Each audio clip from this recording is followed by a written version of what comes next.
Okay, all right. And we're here live at the Hight Today show with Aldo Caldo, the Comweedian. Boom, Hola, right hola, there. hola, Thanks so hola. much for coming through. Thank you for the invite. Tell us about yourself. invite. Thanks again for coming. Thank you. I was dropped off on this planet in a little town called Pecos, Texas, right here. Where I don't know which camera we're talking about. A fellow Texan. Right there in the armpit of Texas. And I grew up there in a law enforcement family. My dad was a judge. My brothers were like cops and super cops, CIA, FBI, QVC, HBO, all that kind of stuff. And my mom was in the government as well, working for the district attorney. And they all went right. And I said, I'm going to go left. I have a better shot. And I just kind of took to music and being able to hear colors and feel colors with music and noise. And yeah, I really enjoyed entertaining people and getting people to dance and move around and that magic and energy. And I came to Austin because it's, the capital, live music capital of the world. So that was one of the biggest things in high school. We came out here for a band trip. And it's a crazy story, but back in the day, you would travel with the high school band and they'd put you in a hotel and they would tape up all the doors. So if you snuck out, they knew who got out. So of course, it was my first time here in Austin, and it was the Holiday Inn right there on the Town Lake, right? Mm-hmm. And they taped up all our doors. And I was like, I'm gonna go to 6th Street. And the guy that I was rooming with, he was like, no, don't do it. And I'm like, no, fuck that, I'm going. How old were you? Oh, I was in high school. I was like maybe, I don't know how old you are in high school. 16, something like that? Yeah, around there. And you were already playing music around Yeah, because I was in the high school band. I was playing sax. Okay. So he had got invited by the governor of Texas from my hometown to come march at the parade, when she got inaugurated or whatever. Mm-hmm. So we came down for the band. I was there. I broke out of the room and I went to 6th Street and saw all the bands. That's when 6th Street was popping and every club had bands and the windows were open. And I was just like, what? Checking it all out with the guy that ended up going with me. And we started walking and seeing it on. We came back and I was like, damn, what am I going to do? So I went through every door and I broke every tape on every door in that hotel. Broke the tape? Yeah, because they tape your door to see who was sneaking out. If anybody snuck out, they told us, we're going to tape y'all's door. If anybody sneaks out, we're going to know. Oh. So our band director went and taped up all the doors. So my door broke and I was like, damn, well, I guess everyone went out. Everyone. Oh, that's a good idea. Holy shit. So I did that, went back in, and they gave us a big lecture. No one fessed up to nothing, and we went and marched in the parade the next day. And so you had already begun music around that time, even before high school? Yeah, before high school. Before high school, I started playing in the church group. I started playing in a church band, and I went and played for the Pope in Denver back in the day when I was a kid. The Pope was way over there, but we played for him. The Pope. Yeah, he was like, your band and your friends, get out of here. That's wild. Mm-hmm. Okay, so what got you started in music then? What got me started is, as I said, I was growing up as a law enforcement. Yeah. And as a little kid, I was in this program for the police called the Police Explorers. Mm-hmm. And they would dress us up as police officers.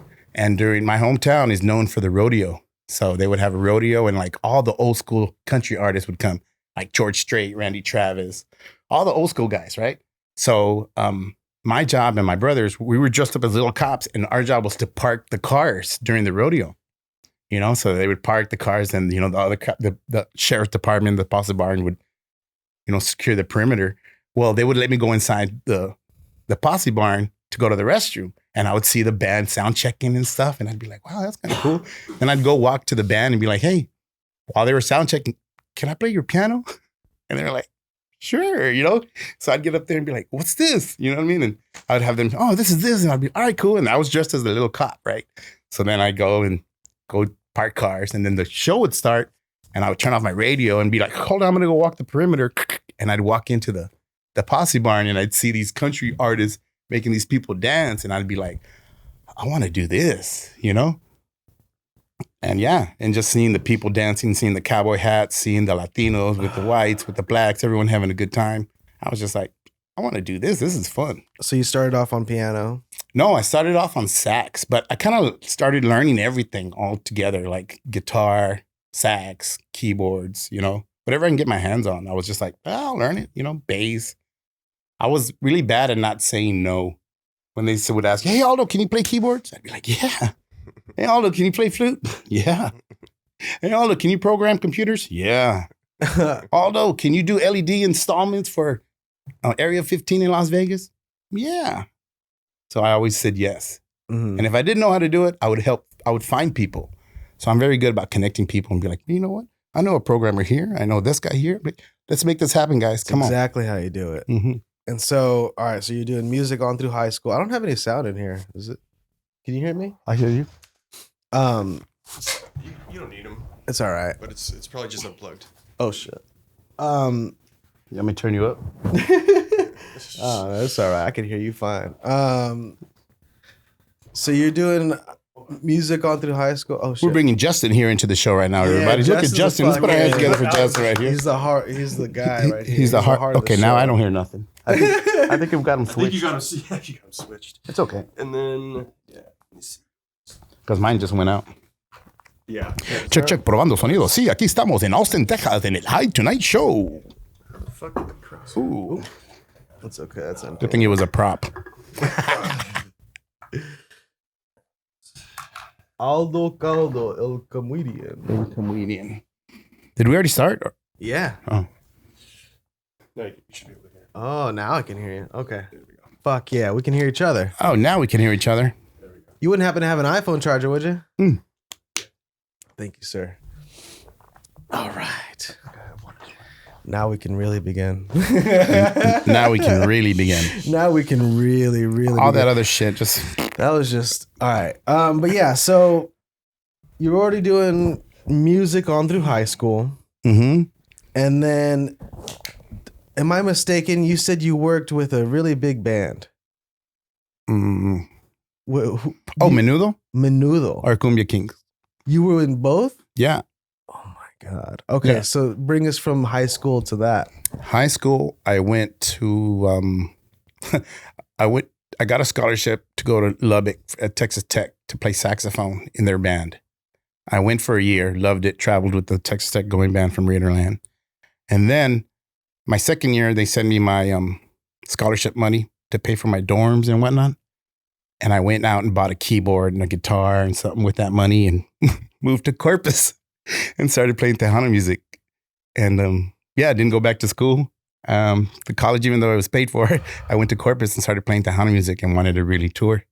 And that's where I kind of met, some of the guys from different bands playing. And yeah, I was one of the first original Cumbia Kings. I do a joke about being the first Cumbia King to get fired. So I do a whole bit and I do looping. So I'll loop myself, I'll beatbox and I'll play bass and then my melodica. And then I talk about being the Cumbia King and I do a whole cumbia. So, it's a funny little skit that I've used for a little minute. And so you got in with them. Yeah.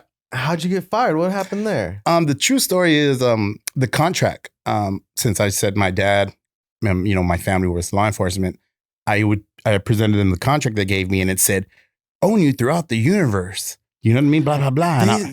And I was like, and intellectual property. And I saw that and I showed it to my dad and my dad was just like, yeah, don't sign that. And I was like, okay, I'm not going to sign it. Right. And then sure enough, they're like, well, if you don't sign it, you're not going to be on the CD album. You're not going to be, you're not going to come out on this and that. And I was just like, all right, cool. I just want to make people dance and laugh. Like I just want them to dance. You don't want them to own you throughout the universe. Yeah, I don't want them to own me throughout the universe, but I also just I kind of knew that I was going to keep doing this no matter what, that wasn't my end all goal. Exactly. And you've gone beyond that. Yeah. Maybe they wouldn't have allowed you to be a comedian or something. Oh yeah, for sure. And I have some friends that still, rock with them and it's cool, but they still can't get other gigs, to this day. But they're still rocking they still both, they kind of broke up and did their own thing, but they still, we're on good terms. Everyone's on good terms. And, sometimes they'll ask me to do reunion shows and whatnot. And Cumbia Kings. Yeah. You know who they are, Justin? You remember? You don't recognize that? That's a big deal in the Mexican community. I don't know any. Gringo. Yeah, it's okay. Really but I got some stories for some gringo. I got some stories, man. I grew up country, but in a mariachi Latin music background. And we only had one radio station in Pecos, and they would only play rock and roll. Like, so I kind of learned playing rock and roll. And one of my first bands that I played with was the Tom Hooker band, Tom Lee Hooker from Pecos, Texas. And I played guitar, and it was at Fort Davis. It was like my first street show with these guys. And, I was the only Mexican in this all white band. They had the steel player bass, and I was pretty much hidden behind the speakers. And the only song they said, hey, well, come on out, is La Bamba. So we would play La Bamba and then be like, we have our little buddy here, Mr. Aldo Ramon, playing La Bamba. And then, Fuck yeah. Yeah. And so that's already some performance right there. Yeah, that was already some performance there. Were you doing jokes in between songs? No, I wasn't doing any kind of jokes then. I was just kind of just playing and singing, and not really, You were already smoking back then? No, I got to the smoking table late in life. Really? Yeah, really late. Like, shit, when I was like 30 around there, 31. Mm-hmm. And I was taken off to Miami to do a tour with Menudo. They were doing another tour. And my buddies were like, hey, you got to try that. You got to smoke. And I was like, all right, let's try it, And that's the only time I started it. But then I started working for Apple Computers. So I was there for about 12 years. And again, would dabble with weed. But then after, I had a friend of mine commit suicide there at Apple. Oh, man. So yeah, and it was just kind of crazy mentality they were working about. Follow the sun business mentality. Like if the sun's out, you hand off your business over from America to China to Brazil, and you just kind of keep the workflow going, So I was part of that whole crew, and just we were part of like this forward thinking crew in Apple, and we worked a lot, but we loved it. But if something didn't happen, it would kind of mess with you, So anyway, we did that. I ended up getting over that and went to Las Vegas to party and kind of be like, all right, let's celebrate life. And then there, a friend of mine said, hey, Aldo, we need golf cart drivers for the High Times Cannabis Cup. Whoa. Can you come just drive some golf carts for us?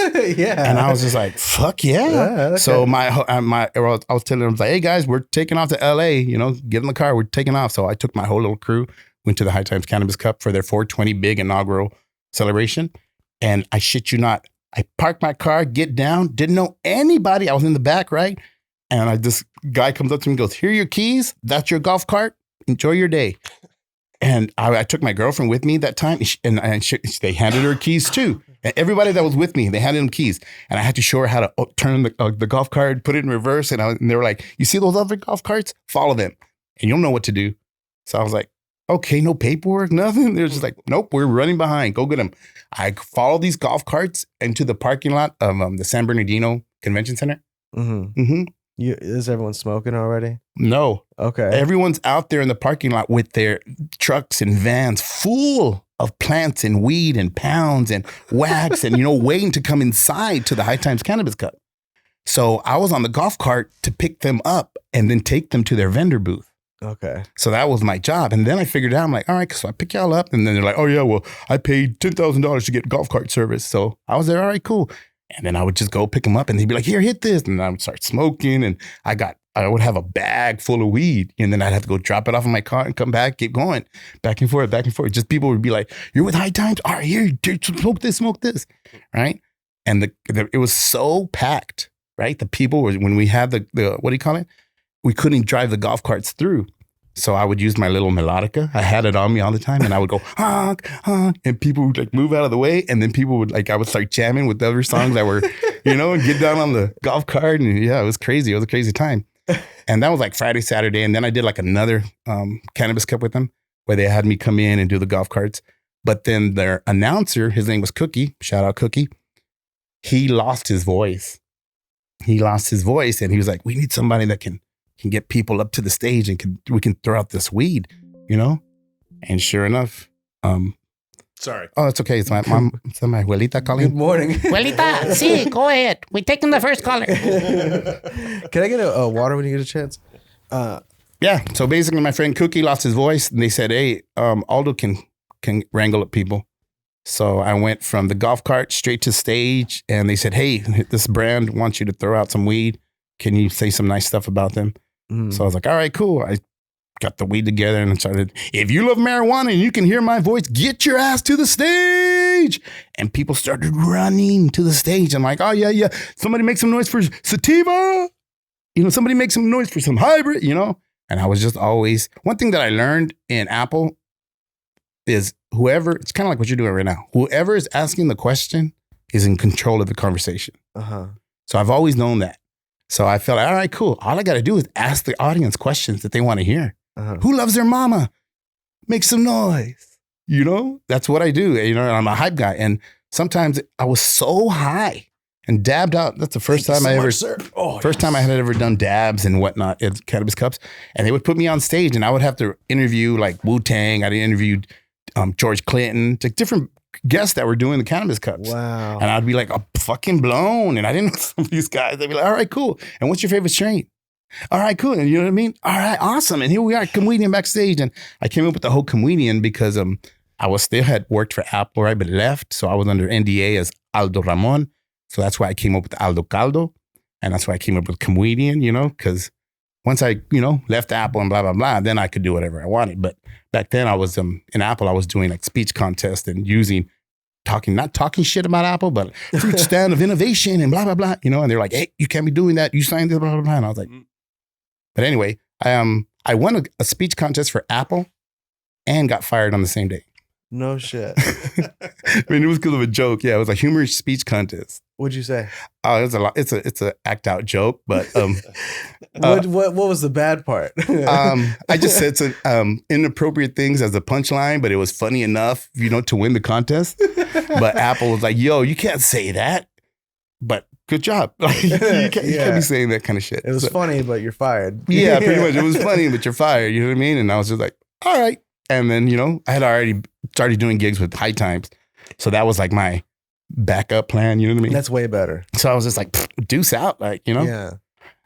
And then, doing the Hight Times Cups and fucking partying and meeting a lot of like, you know, cannabis legends. And so from then on, you're the Comweedian. Yeah, from there on, I'm the Comweedian and just hosting their shows, hosting, you know, some of their podcasts and their interviews. And then brands would that's what brands would send me stuff. And they still do. And I appreciate single one of you guys. Shout out to, there's a brand right here, right? Yeah, we'll talk about it. That's why I was late to the show because the Hitoki laser, I had to go back for a laser. And this is the laser. Oh my God, I can't wait to use that thing. No, hopefully it's charged. Do we have one of these chargers? Yeah, our weed died. we need to charge it. Should be a C maybe or a 4, carry the 9. So you've been working with Hight Times and you've been doing that since. Yeah, I still do that. I did their last New Mexico Cup and then I kind of migrated over. I also DJ. So they kind of always get me to DJ, but I never really announced that I DJ because soy músico. You know what I mean? Yeah. I've always been a músico. But I can put together some songs and do the 1s and 2s and all that. Rascando. And when the songs that I see you do are like the funny songs, right? At the shows here. Yeah. But you perform like just everything across the board, right? Yeah, everything across the board. I mean, I've done cumbia, I've done salsa. I'm playing country now with Louis the singer. Shout out Louis with the band called Chris Perez. So yeah, we just did Fort Worth. He keeps me pretty busy. We're about to announce a 2-month tour in June and July. About 30 shows all across the United States. Sponsored by Live Nation. So wow, man. Yeah, so we're looking at colors for tour buses. Anybody has a tour bus, let me know. You want to make some money, I'll rent it from you. That's fucking cool. Yeah. I want to be in a tour bus. Come on, let's do it. We got to work hard. Yeah, I'm down. You do a different city, like every fucking night, huh? Every night. And there's somewhere we have some nights off, you know? So I'm going to try to book some comedy shows in between. You're always out. It's hard to lock you down for anything. Yeah. I mean, because like I say, I'd never say no. Right. Only when I already have something else I got planned, you know? And what do you have planned now? What you got going on for the future? I'm working on a comedy album. Working on a cumbia, reggae. I'm writing a lot with Chris and whatnot, you know, just that whole crew. And then comedy, you know, I used to do a lot of looping, like a Reggie Watts, a Latino Reggie Watts. I would loop myself. Yeah, I'm actually performing at the Green Room on Friday. All right. But I do a whole skit where I do like looping, beatboxing and, you know, jokes in between and the songs are stupid. So, you know, so I do that. And I really want to focus more on comedy. Is that what you like now? I like it now. I really want to focus on comedy this year because I'm in control of it, you know, where I've always been the guy that added value to everybody else, which I will, you know, but I feel like with comedy, I'm more of in control and I can't blame anybody but myself. You know, I don't know. I just feel like it's fun to make people dance and laugh. Then, ¿qué más quiero? You know, if I can make them dance, get up, and then laugh like, oh, this guy's an idiot. Like, you know, I feel like win, you know? What's your favorite part about it? I guess the laughter, the joy, the love and the laughter, you know, just making just the energy, you know? All the years of like doing music, you don't get too many laughs out of music. Well, I would, because like if you go back and see some of my Cumbia King pictures, everybody was always trying to take cool. That's one of the reasons they kind of cut me out too, because everyone was always trying to stand hard and cool. And I would always cross my eyes and be like, I was the guy that would make the funny faces in the pictures. And people would be like, hey, who's this guy? You know? And then even like on stage, I would pretend to trip really hardcore. And like, you know, we're supposed to be cool, but you'd see one guy trip hard and you'd see the audience like, and that was me. And you like that? I mean, I did it because I knew I had to be cool and play the music for an hour and a half, but I'm just like, I can make somebody laugh by doing something stupid. I'll do it, you know? I don't know. I know it's foolish, but it's fun. No, I mean, that's why I'm in it. Yeah. I do like people, like making people laugh. I mean, I don't know. I don't think that I'm particularly funny. That's the weirdest part. But you are. You're very you're very clever in the way you put things together. And I appreciate you. I mean, I that's one of the like the ironies about it. Like I hate listening to myself, and I wouldn't watch myself if I wasn't me, right? Right. But that's the biggest part of it is you have to review and like listen back and change things constantly. Right. Right. I'm sure. So what are you gonna do for your first special here? How are you planning it out? Probably a little bit of both, music, comedy, crowd, maybe some crowd work. I don't really like to do crowd work because it could go good or it can go bad, you know? So sometimes it's fun, sometimes it's not. And I don't like to be mean to people. I don't like doing roast, I don't like doing the roast because I feel like that opens up another Aldo that's more of the assassin sniper. It's a whole different thing, isn't it? It's a different thing, man. And I've done it and I felt really bad about doing it. And then I was just like, nah. And then one time I won a roast battle. And this was way back in the day. Because the guy kept coming at me with blah, blah, blah, blah, blah, blah, blah. And I won just by being passive and being like, I guess you're right. You know? And people were just like, yeah, this guy was just what? And then he come at me again, blah, blah, blah, blah, blah, blah, blah, blah. And I'd be like, yeah, you nailed that one too. But, I was just like, very passive. And I was just like, you know what? People will love you if you're not aggressive. You don't have to roast people. And, but is it fun with my friends? Yeah.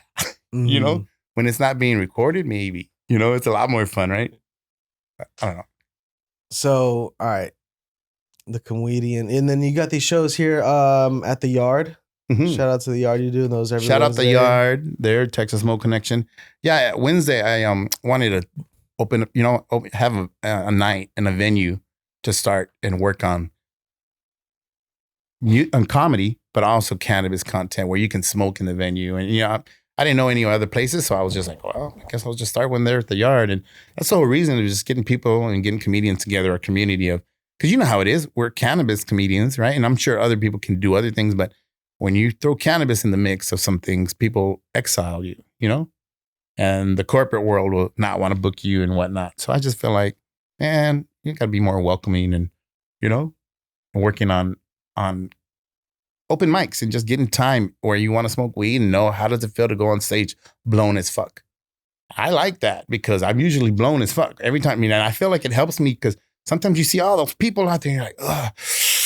Like, hold on, like, all right. And then the anxiety goes away. Because sometimes I get anxiety and I don't want to do it. And I ask myself and I call my friends, I'm like, why am I doing this? Yeah. Why am I doing this? You get like anxiety about performing in front of people? Yeah, just performing in front of people sometimes, you know what I mean? You feel shy? I feel shy. And then I know that.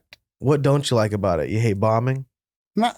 I mean, now I don't think you can. I've never seen you actually, I bomb, and I like to bomb on purpose sometimes. It's that awkwardness. But even that, it's like, I feel like a true bomb is like its hopelessness. I've seen it. I've seen just nothing. Like there's just not even a cricket, just nothing in the room. And in all my 10 years of doing this, I've always gotten a chuckle. I've always gotten something. Yeah. Even from the corner, I guess you're right. Yeah, yeah. And I could see, but other than that, it is good for you too. Yeah, it's really good. You learn more from, doing bad and and like the hard nights and whatnot. Mm-hmm. But it's a good feeling. It's a good feeling to be this deep into it and still feel like, man, why the fuck am I doing this? Yeah. This is scary. And I still get like that, you know, even Yeah. like when I was at the show with Louis on Friday, I was just like, and my daughter and my brother, they all came out and I was just like, why am I doing this? Why can't I just go out there and hang out with them? You know what I mean? And then I was like, oh, you know why? Because right now, and we all know this, people need to laugh and dance more than ever. So I got to get out of my own way because I know I'm here for a bigger purpose. And I'm like, you know what? Get the fuck out of the way and go do it. So I know people need to laugh. I know people need to dance and sing along because it makes them forget about all the crazy shit that's happening. You know? And am I part of the crazy shit? Probably. But, you know, I mean, I love living life and I enjoy it. And I don't know. I don't think I'd do anything different.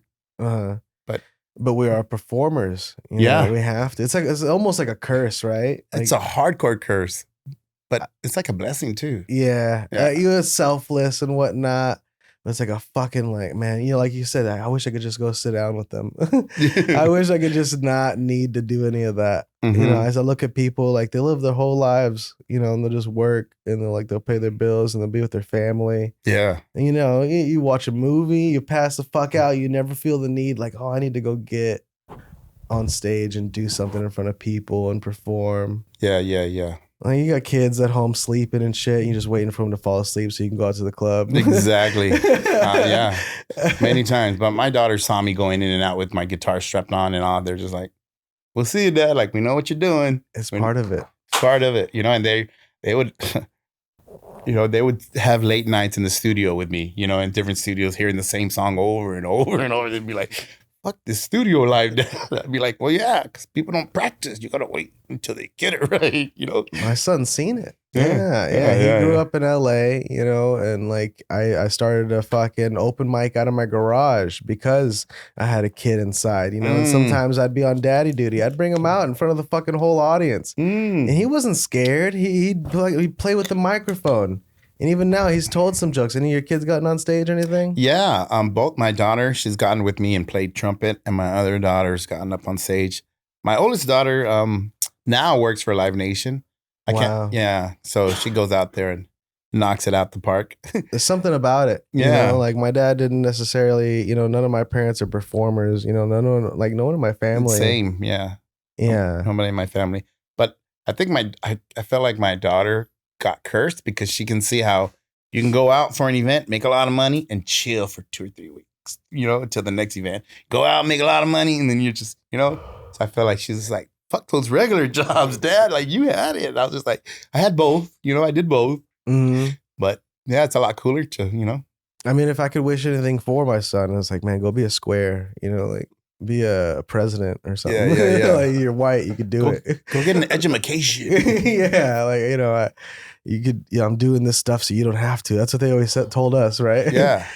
It's like, these are the, you know, but I wouldn't wish it on you. You know, you should just go to school, kid. That's the reason I saw politics and, you know, law enforcement. I was just like, yo, I'm not going to do that. I'm not like, they wanted me to. They wanted to be a lawyer, you know, a cop. And I was like, I'm going to be a crooked cop. Why am I?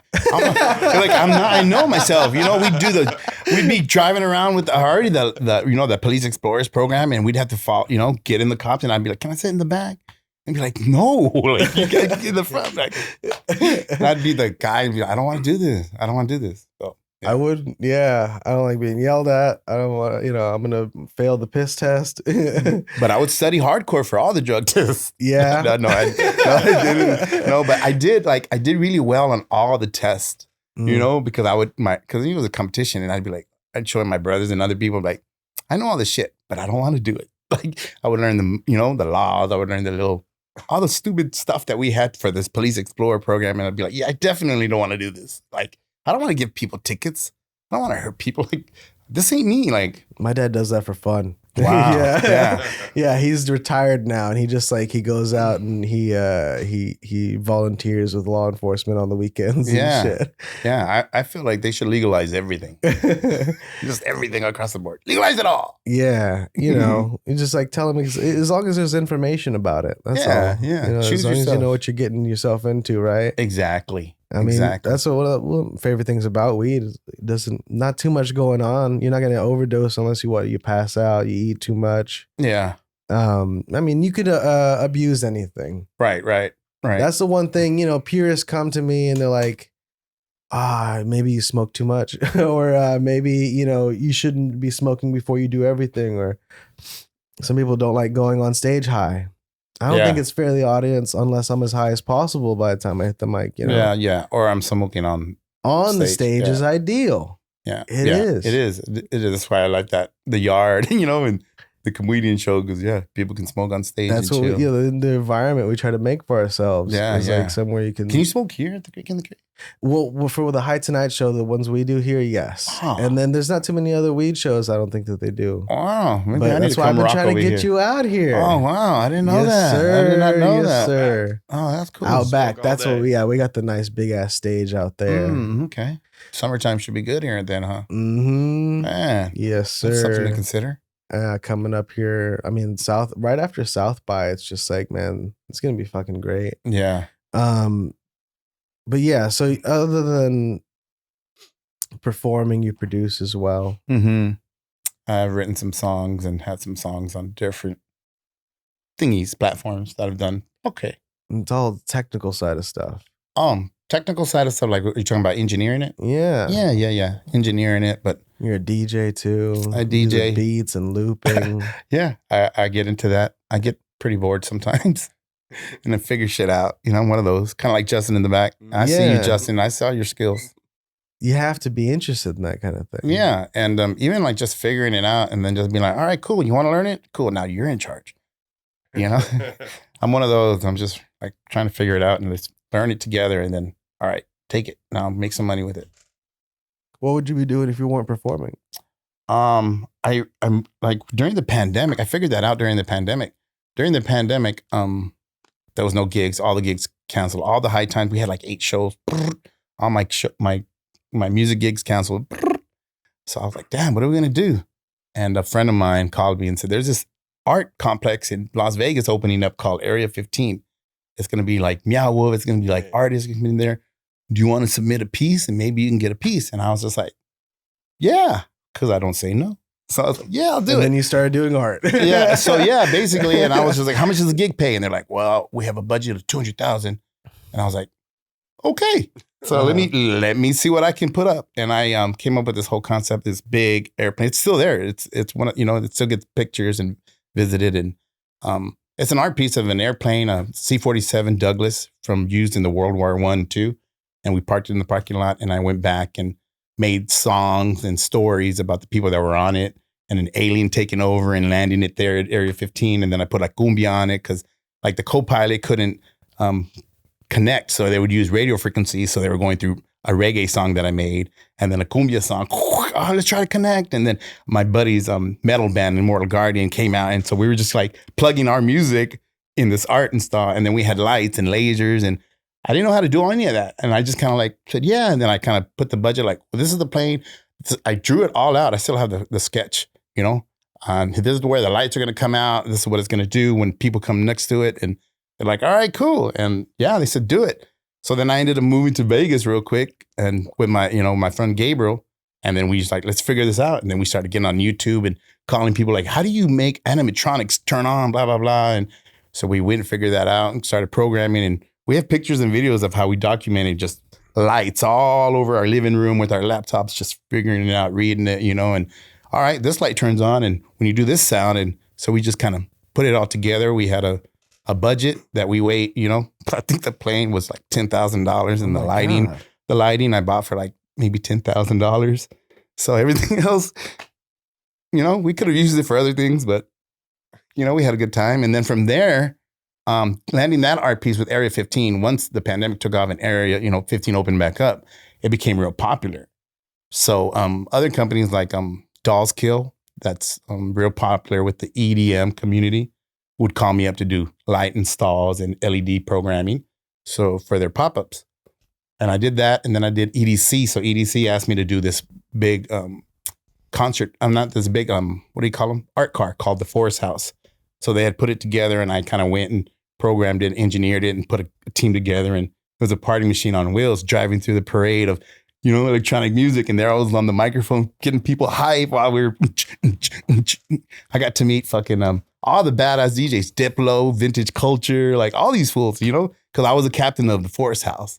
And it's only because I knew how to program it, get the audio, the lighting, everything working. Same thing you did for the plane. You made same thing I did for the plane, and then just kind of like gigs like that were just coming. And then EDC Mexico came and I was like, all right, cool. So I went to Mexico, did some art pieces.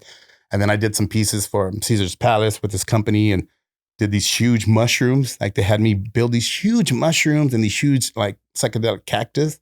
So I got those and they came in and I went and put them out in the desert and made a song and a cumbia and I made these really epic videos on YouTube called Amor Psicodélico, where it's like psychedelic love.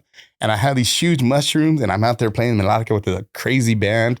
And then I used the cactus in like a supermarket. I opened up a supermarket and fucking put up these huge cactus and just kind of once I saw I had these art pieces, I'm like, I got to use these for me before I sell them off to like the casinos. So sure enough, if you see some of my videos that are out there, they're like, I have these crazy art pieces and people are like, where'd you get those? And I'm like, they showed up a day early, so I used them. Got to make sure they work. I want to see that. That's fucking cool. On YouTube, I think it's under Aldo Sound System or something, but they're huge, like inflatable mushrooms. Mm-hmm. And I did a whole song about that. And then, got into art and then just kind of do that. And I still do art. So, I'm working on some pieces for here in Austin and one in San Antonio. Mm-hmm. So just kind of like immersive art. I want people to like feel a certain way, be able to interact with the art, maybe hear the art, and then I would love to be able to, for them to smell it. So somehow not really weed related, but if, they can walk into like something and I get it sponsored by Victoria's Secrets and then there's like a pineapple smell when they're going through this and there's, It's a good idea. So that, and I have another piece where I'm working on where I'm just, it's stupid, not stupid, but it's like a parking like hallway kind of garage where the wind blows through the tunnels. It makes different chords, of the stairway and just, whatever the mushrooms tell me. I was about to say, like, where's your influence from? I don't, I just kind of, sometimes like with music, I'm lucky to just play song, music and chords. And then sometimes you get your finger and you rub it around your ear. Mm-hmm. I can hear words sometimes coming out. And I feel like it's like, what? I'm like, did y'all hear that? Sometimes I'm like, all right, we're writing about this, guys, Sometimes it works and sometimes it's like, what the fuck is that? But, well, what the fuck is that? Sometimes becomes funny, So I'm like, let's do that, That's some creative shit. It's different. Mm-hmm. But yeah, so if I wasn't doing music and comedy, back to your question, I'd be doing more art pieces. And I think I'm going to focus on that maybe in 5 years when I get a little bit older, where I don't want to hit the road and I want to be able to like come out with a whole line of something, Because I have pieces and I have like a little warehouse that I work on. I do LED and then I do like, I'm starting to learn how to like solder and not solder, but weld, like do the moon welds and whatnot and trying to make some pieces and maybe improve some stuff that I think that like stands for instruments that I feel like, this could be done better. So I know sometimes it's weird. That's cool though. That's amazing. That's type of stuff. It inspires each other, like you lean more into that. Mm-hmm. And then you find that, it like, from music, it goes into art, and then it goes into comedy. Everything is art. I feel like even what you choose to wear, mm-hmm. what you choose to eat, I feel like everything is kind of art in a way. I was thinking about that with like, the commenters on Instagram, like the little asshole ones, like they're just commenting on a piece they're looking at, that's all it is. Like, it's just I love it, man. When people, get to say rude shit, I'm just like, I do suck, right? Like, those get more likes or more dislikes, something that, even that's why they call them trolls. Like, they're not real people. Like, they're just trying to fucking get something out of you. Yeah. And that counts for something, right? Yeah, for real. I mean, it's more inspiring than just like some regular ass comment, I guess. Yeah. But, you got to have the good with the bad. So just take it all. Yeah. What are some of the downsides of working on all this stuff? On comedy? I mean, in everything. I would just say everything that you do. What don't you like about? I wake up with an attitude of gratitude. Yeah. Every day because I'm so lucky.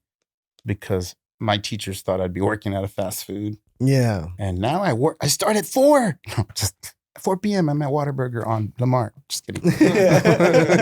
Yeah. No. You can't say no. I can't say no, but I did invest in a fast food place once back here in the day called Frank Hot Dog Spot. And then we opened up a spot in San Antonio. And then our taxes took us down. So yeah, I'm still paying that back. Shout out IRS. Love you guys. Oh man, don't even get me started. Yeah, well, we're not starting. Yeah, I am on a payback plan. Yeah, I was about to say, I am current and up to date. There's other things I'm catching up with, but if anyone doesn't, yeah. And what's cool about having a name like my real name is Aldo Ramon, right? But I have like 7 cousins and 7 uncles. Like, there's 7 of us. So I'm always getting letters for them. I'm like, oh, no, they're not the ones. That's not me. Like, I don't have Sprint, So I'm always having to go back and be like, yeah, that's not me. And fight, be like, that's not my credit. Like, what the fuck, Yeah, I could care less. That's why I tell between me and my dad, like, I'm Victor Jr., he's senior. He's like, I think I get some of your letters. Like, you're got a lot of credit cards you haven't paid for. I'm like, I don't know. Yeah. Good old cash, just cash, cash is king, until it's not. Like at Burning Man, I went to Burning Man and learned that. I went to Burning Man a couple of years and they don't do any cash. I don't know if you've heard of it or been there, but it's an awesome festival. Out in the desert, right? They got stuck recently. This last one was something bad happened. It rained out on them. The year that I had another show, I was going to go, but I had to sell my ticket because I had another show, but it rained down on them. But I've gone on the other years. I went the year when the guy took off running into the burn and killed himself. And I saw him. I was just like, is this part of the show? Oh, shit. Yeah. Whoa. Yeah. Oh, shit. Yeah. So it was kind of crazy to see that. Now they put gates around it, which is cool. It's so cool. It's a cool experience. But my melodica, man, thankful for that. I always just had to strap, ride my bike, whatever. If I get tired or hungry or whatever, I would just start playing it and walk to the camps. And people would be like, hey, come here. Come eat some pancakes. Here's the pancakes. Play us a song. So I would be like, all right, eat pancakes and play a song. And then people would jam out. I'd be like, all right, cool, man, I'm out. And then jump on my bike and take off. And you're like the Mexican Pied Piper. Yeah, or the Cocopelli. You know what I mean? Cocopelli would come into your town with an instrument or a flute, get everyone all happy and excited. And the legend have it, he would throw his penis or his flute into the river.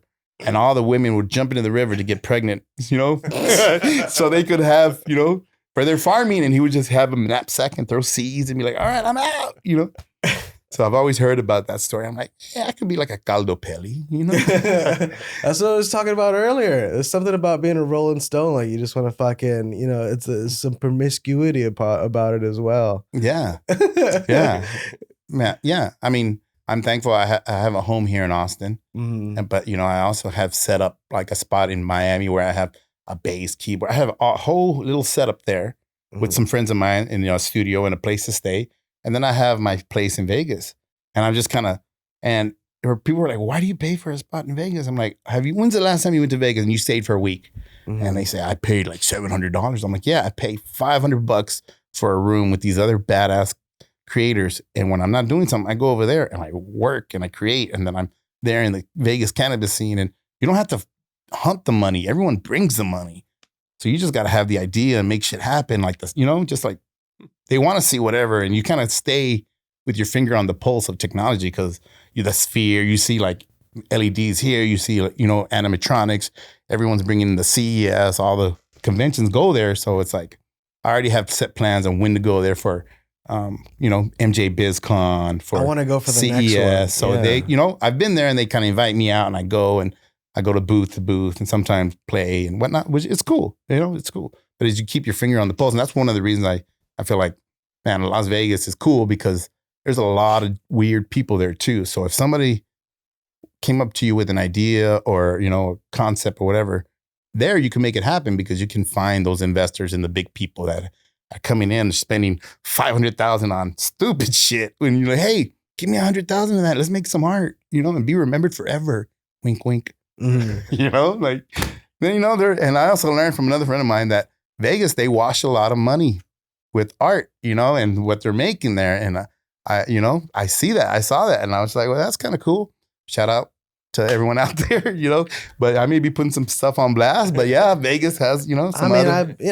That's probably anywhere. That's what I've heard about art in general. Yeah, 100% kind of art. So you can buy it for $10, you know, write something on it, whatever, and get it appraised for $100,000. And guess what? You donate it, and then your taxes go blah blah blah, and then you know whatever, you know. That's how you make a big inflatable mushroom. You just fucking pawn it off. pretty much. Or you use somebody else's money, you know. That's what's like, what do y'all want done? All right, cool. Yeah, I can do that. Hey, that's how to do it. Yeah. So that's an art in itself. It's an art in itself, but then it's also like you got to be a man of your word, and you got to make it happen, no matter what, at all costs, because you got to protect your reputation with your life. You have to. And if you're in the art scene, you're like, hey, well, he's very artistic, but he'll make something that burns fire, but it doesn't work. Or, you know, you know what I mean? Or like, you know, it was cool. You got to try to do your best, you know? Absolutely. With regards to that. Yeah. You got to do it, I don't know, wholeheartedly. You know? Wholeheartedly. Yeah. Wholeheartedly. Yeah, and that's the best intentions. Mm-hmm. And doing it wherever. I feel like I've been lucky to do that. Doing an art piece here at the F1 Austin racetrack with El Pulpo, when I came and did that, you know, I was just like, man, this is legendary, you know? So I didn't know anything about pyro. I didn't know anything, you know. What did I do? Went to the internet, you know, found pyrotechnicians, found people, and I was like, all right, you know, there's companies that know how to do this shit. So, all right, let me just ask some questions. How much would this cost to learn how to do this, or get one of your guys to be a consultant or whatever, you know? Mm-hmm. So I was really good about connecting people and being like, all right, cool. And there's times where I've had to step away from an art piece because, like, there's nothing I could do for it or did for it. So I'm just here to help load the box, and then I'm out, you know? Can you talk about the ones you're working on now?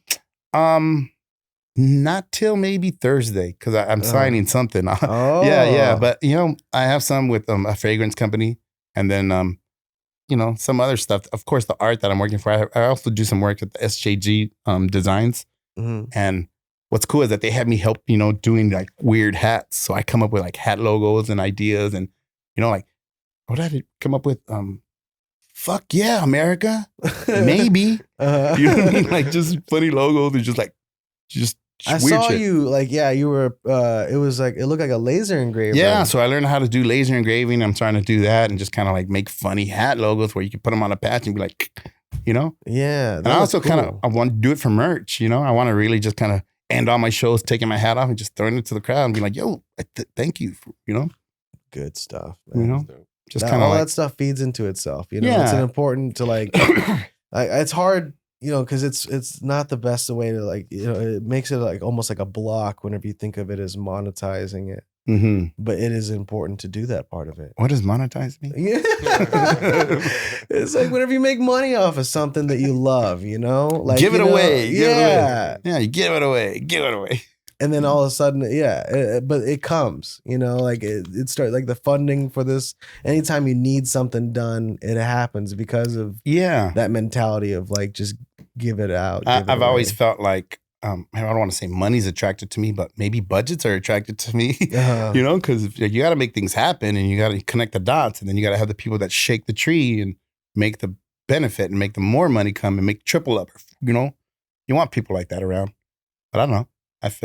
I don't know. Chasing money is cool and all, but it's about the product. It's a product. And if you chase something, what's it going to do? It's going to run. Yeah. So I've just always been exactly right. I don't want more money. I want a bigger budget. Yeah. That's exactly right. Yeah. Fucking A, Aldo. Yeah. Dropping pearls, man. Pearls. I don't know where they're coming from. I don't know where the clams are, but I don't know. It's a crazy one. All right. Well, shit. Anything you want to say before we go? No, I want to play with maybe we could play with the guitar, and I wanted to fucking hit that thing. Yeah. Hitachi. Yeah. And I'm just thankful, man. And you know what? I have this new slogan, and it's like, I am proud to be allowed. Mm. I'm proud to be allowed here with you, with Justin, here at the Creek in the Cave, here in Austin. I mean, I give Austin my heart because, I mean, I'm humble brag, but Austin named a day after me in November. Shit. November 15th is named after me for my musical achievements of whatever, you know, stuff that I've done here. And I turned it into a festival. So that's where the Caldo Festival came out. And I was able to feed 3,000 families in last November with the Caldo Festival. And I'm going to do it again November 18th, probably at the Speakeasy. It's music, art, comedy. We do bowl decorating. I'll probably have it at the Speakeasy because they have that bowling lane, so I can make a bowling tournament or something. Maybe you can come out there. I'd love to. And be a part of it. Be one of the comedians and Please. just kind of give back to the community because I feel like, man, Austin did this for me. Like I've always been the side guy, doing the, for the bigger bands, and like what's funny is that I was hopefully she'll get one, but Latasha Lee, she's a soul singer here from Austin. And I had approached Austin and be like, hey, you know what? Y'all should really try to get Latasha Lee a day because she's done this, blah, blah, blah. And the lady that replied back was like, Latasha Lee, you're playing with her, Aldo? You should get one. And then she's like, you did this. And she had been following me. And then that's where the idea kicked off. And do y'all make caldo there? We do. We make caldo there. And I got it sponsored by Casa Garcia's. Shout out Casa Garcia's. I'm working on some new sponsors for the November event. You know what caldo is, Justin? I'm looking at it right now. It's like a meatballs. It's like Mexican meatball. Well, actually, caldo means broth, which it could be any soup. Okay. So ramen is, caldo de res, the meat. There's can be anything. But caldo is like soup. And some people are like, is that meat or is it vegetarian? I'm like, it can be anything. So people during the contest, I had about 6 entries, and these 2 girls won. And they brought some really good caldo. One was like vegetarian, and the other one was like chicken noodle soup. But and I made these huge like trophies. I went and got these trophies and replaced the top with a caldo bow, and like took it all apart. I wanted to put LEDs on them too, but next year I'll do that. But yeah, but menudo is meat. Menudo is like cow, meat, hominy. That's what you eat after a hangover. Oh, God. Or a boy group band that you dance with. Speaking of, you're getting all music. You want to fucking whip that thing out? Go ahead. Yeah, before we wrap up, I'd love to hear something. Maybe you put it on you could even, if it's wider over there, you could just settle down over there if you want to. And then we've had the laser charging. Yeah. How's that thing? Did you hit it yet, Justin? I'm guessing it's a dab type rig. I don't know. It's a flour. Oh, it's flour. Yeah, it's flour. Okay. Just gotta load it with flour. Let's see how it works. Okay. I don't think I brought the poker for it, but so shout out Hitoki. Hitoki, you want to pick a strain? Thank you. Yeah. Thank you. Gracias. Well, look at these. You have custom, of course. High flyers. Yeah, and then that QR code. Yes. You scan it and you can get a little. I haven't seen a QR code embedded in leather yet. Yeah, I did that with laser. I get bored. That's the first time for that one. I get bored. Does it work? Yeah. If you scan it, it'll troll you. Cowhide. All right. Cowhide. Oh shit. I did recently. I went to the Kyotonium show, and they gave me a, what do you call it? Joke book? Yes. Shout out. What's his name? Bonsai. Yeah. So I want one of those. So that's the only reason I'd want to go to that. So I went out, and guess what? The first thing, here it is. Guess what's the first thing I did to it? Laser engraved. I was like, yeah. You know what I mean? Try to smell what cowhide smells like on the laser. Yeah, that's cool, man. That's badass. But yeah, right so there. I've been, writing a little bit of that. I'll be going back to that and signing up with that and seeing what that's all about. All right. Are we R-rated, PG-rated? What can we do here? Everything. I don't want to break your laser. Oh, did you put some weed in there? Where? Here, let me show you. Oh, So we're supposed to put some agua. Oh, okay. Let me put some agua. A little bit here. Got a little bit there. Yeah, I got it right here. Hitoki. They have like different models. They have like a Triumph model, and then they have like this travel model, which is kind of cool. And I had my podcast in California called Comweedians. Some of it's up on YouTube. I had Snoop Dogg's son come out on it, right? And we smoked out and looped out and made some music. I got some ground up right here. Put some right there. Okay. And he brought his Hitoki laser, and that's where it goes like, what? And we were getting blasted off this laser. And I was like, well, during the podcast, and then I met the guys, and they're like, hey, do you want one? And I was like, yeah, I want one. They're like, all right, cool, but you gotta use it on every podcast you go on. And I was just like, all right. If I remember, I'll do it. So that's why I was late today. This will be the right one for it. Yeah. Yes. Thank you for using your laser here. And it's just like a regular, you hit it 5 times and it turns on, then you hold it down for it to laser on up. And like a regular laser, you don't want to look into it. Yeah, or point it at any kind of cameras because they will mess up your lens. I'm sure you know that. I put weed all over, but there's some weed inside of it.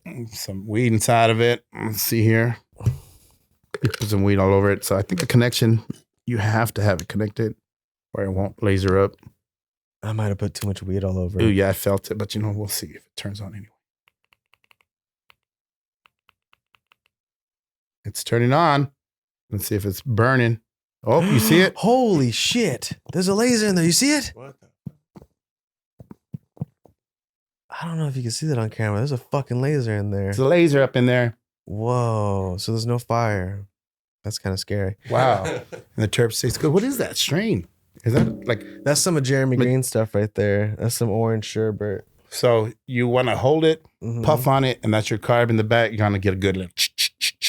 like a choo-choo train. Hold it down to burn it. Wow. Look at that thing. Like a witch. Burn it. Yeah, we're welding weed over here. We're welding weed with the laser hitoki and then suck on it while you're... Look at the fucking... I don't know if you can see that. That's amazing. Okay. And then... Meanwhile, I'll do a song that my dog wrote. And it's kind of weird. I'm trying to work on it. So if you have any ideas, just let me know. But it's called Dog Food Lid.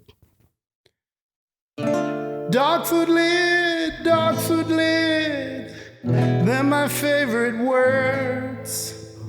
Dog food lid, dog food lid. Because when you say them backwards, they say, dildo of God, dildo of God, dildo of God. True story. Dog food lid backwards, dildo of God. I know, I'm still working on that bit, but my dog wrote that one. Okay. Sometimes it works, and sometimes it offends people. It's awesome. Yeah. So yeah, thanks for letting me debut that here. I don't know if it worked because I didn't hear no chatter, but I guess we're not hearing from them. I was trying to figure out how to fucking open this thing up again. I was Okay, gonna load my it bad. time. Like this. So you hold the bottom right here at the bottom of it, and then it unscrews. Okay. All right. Yeah. I don't want to break. All right. No. Cool. Yeah, you might want to hash out whatever it is. So dog food lid. I'm still working on that one. Here's a song that I was able to go and meet the legends, Cheech and Chong, Wow. and got to smoke out with them when they did their reunion, when they got back together on April 20th. That'd be they such a dream. Yeah, they Oh my invited me God. out to go perform and entertain. And it's, because I wrote this song and put this song on some different formats. And they're just like, what? And then I reenacted some Cheech and Chong skits with a friend of mine. Shout out, Brett. Oh. And yeah, they picked us. They're like, hey, I need to come and be a part of this. So yeah, and it was because of this song, I had hung out at the Willie Nelson Ranch and got into some Willie reserves. And this is where this song came from. Hit the bong again. I just can't wait to hit the bong again. The life I love is getting high with all my friends. I can't wait to hit the bong again. Hit the bong again. Getting higher than I've ever been. Smoking strains that I may never smoke again. I can't wait to hit the bong again. Hit the bong again. Like a band of hippies, we go down the highway. Smoking out our friends, push down hard. Insisting that the laws keep turning our way. Yeah, our way. Hit the bong again, laser bong. Laser bong. I just can't wait to hit the bong again. The life I love is getting high with all my friends. Like Justin back there twisting all the knobs. I can't wait to hit the bong again. Hit the bong there, guys. Amazing. Laser bong right there. You're a fucking legend, dude. Did it go on? Did it go on? I broke it. No. It's complicated because you got to put it on and twist it. Like twist it so it has that little click. So the lasers need to connect. Oh, look at that. There it is. There it is. Fuck. Thanks again. Yeah. Hitoki. There's a little carb button on the back of your pinky. Yeah. You see that? Yeah. Okay. Yeah. There's so many buttons. All right.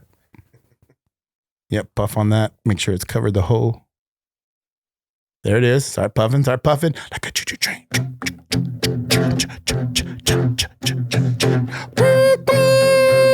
The laser train has entered the building with Victor Martinez and the Hight Tonight Show.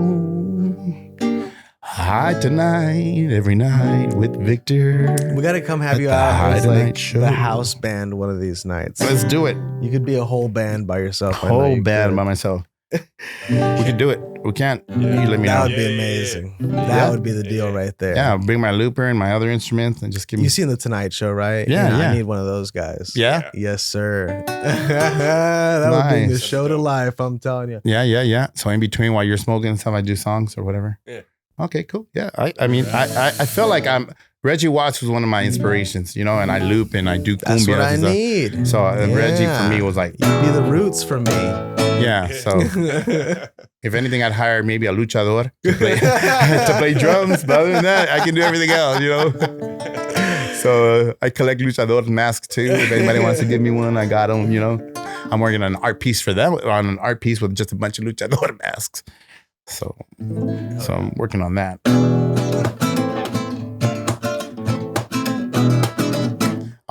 Let's see here.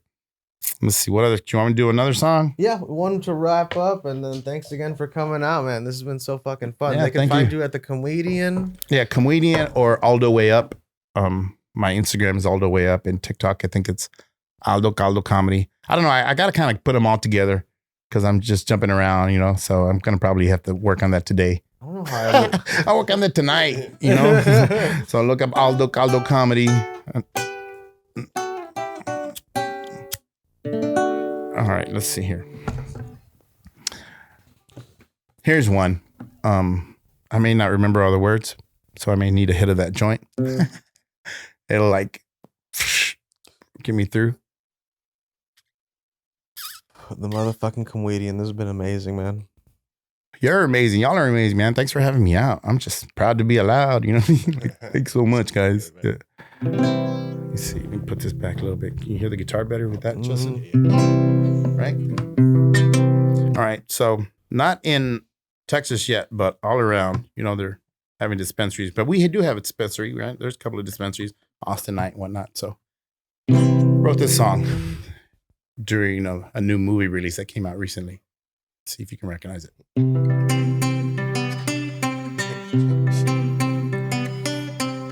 The good weed is always greener.